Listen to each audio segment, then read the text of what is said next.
have loved film the whole of my life, and it's absolutely no exaggeration. I can still remember the first moment I saw a film, and I loved it both in the cinema, which was a big treat because we lived in the country and didn't go very often, but also on television. So I've got some wonderful memories of, I'm afraid, black and white films like The Magnet on television when I was little.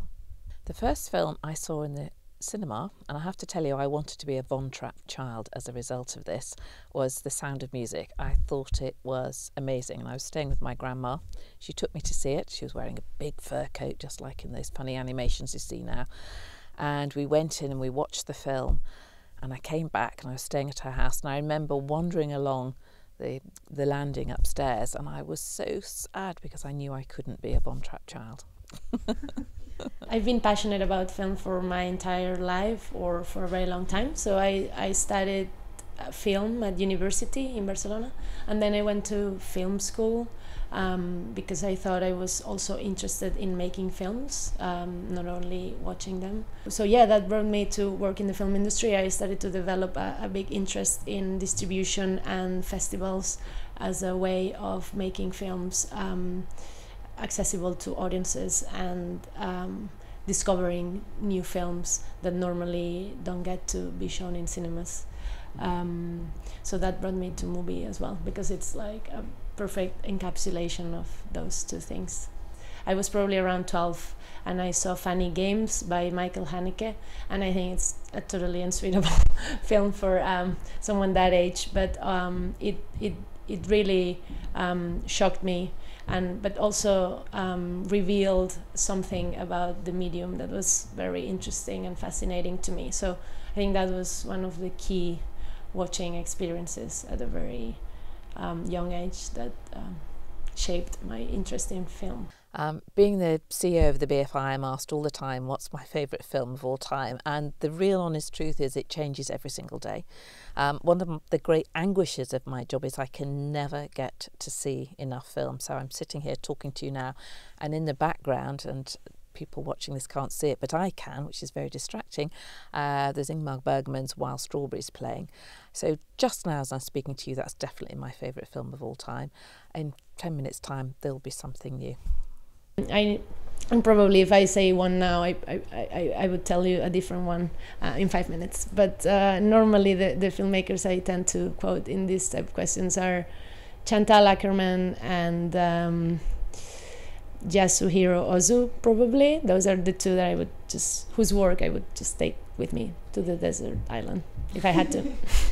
The BFI is completely obsessed with the notion of helping anybody who feels that they might want a career in film to find a way in, because we know how difficult it is. In fact, the senior team of the BFI have all come from very different sorts of backgrounds, so we know how extraordinary it is. So when I wake up in the morning, I still have to pinch myself that I'm working surrounded by such amazing people and the privilege of seeing such creativity around me.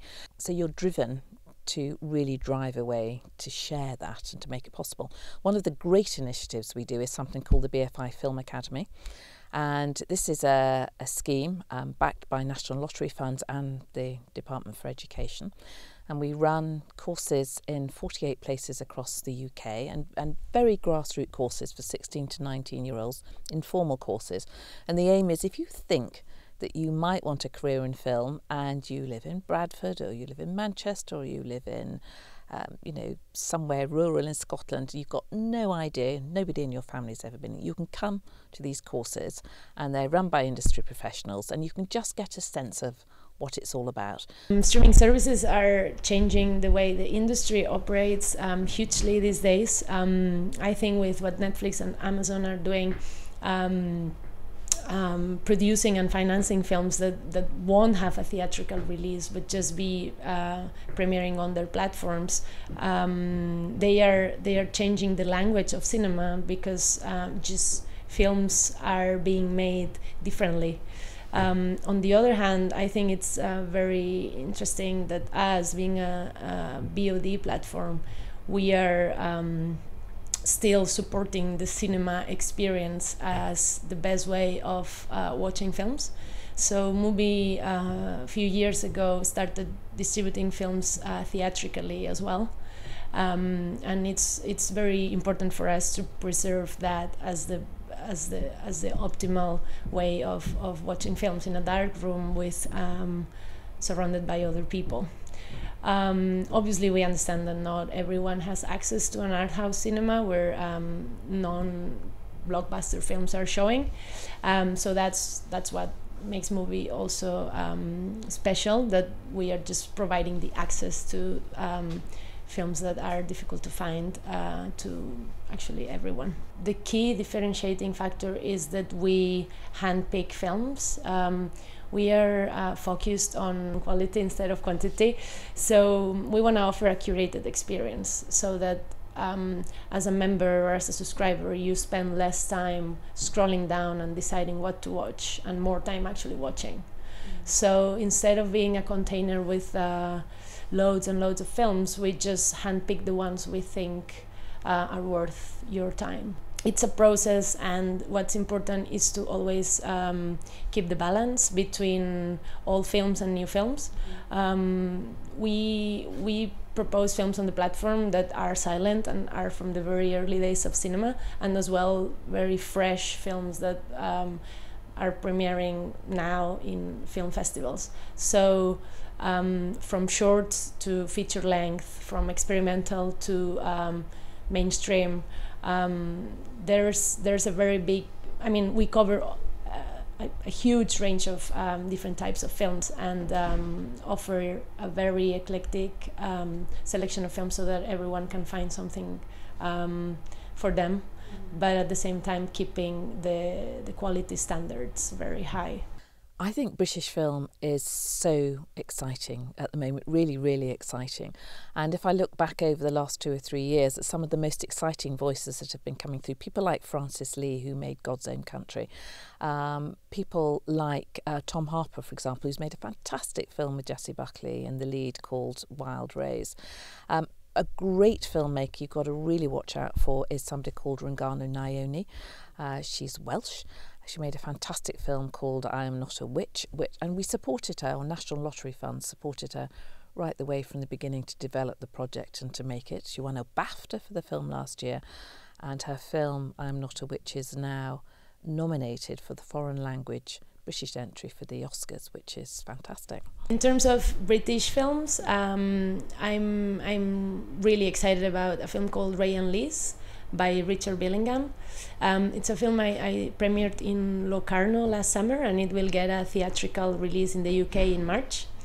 And it's a debut film, and honestly I think it's one of the best debuts I've seen in a British debuts in a very, very long time. It's based on his own childhood, so it's an autobiographical story set in 90s Birmingham, and it's a cinematic take on one of his photograph works, a series of photographs of his parents, Ray and Liz. So I think in terms of its Britishness is a wonderful kitchen sink melodrama with a completely stylized mise-en-scène. So it's just like truly, truly wonderful. In terms of non-British films, I think I would like to recommend Madeline's Madeline, which is a film by Josephine Decker that we are distributing in May. So I would really like everyone to go see that in cinemas when they have the chance. It's just extraordinary and really unique. We always have a special program dedicated to awards season, which is going to be a mix of BAFTA nominated and winner films, and also Oscar nominated and winner films from, I mean, history. So it would just be a selection of our favorites.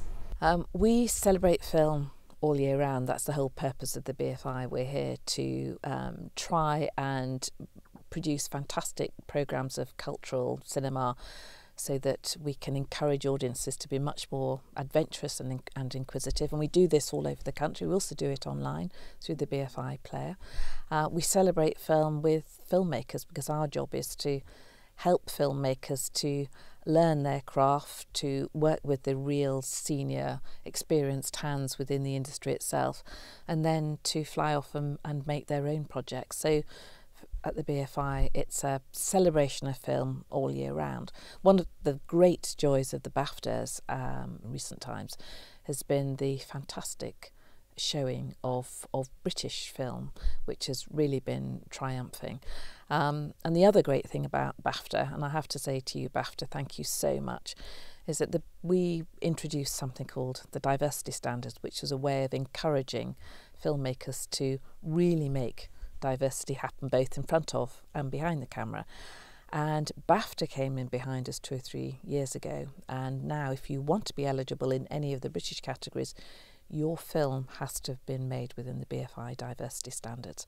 So in that way, we're really encouraging the industry to diversify and open those doors and make sure it's really inclusive for us as from people of all backgrounds. I think Me Too has contributed greatly to make people aware of the several issues that female filmmakers and women in the film industry had been or have been going through for a very long time. And I think in the past year it's incredible how many programs, how many seasons, how many things have been dedicated to spotlighting the work of women filmmakers and female-led stories.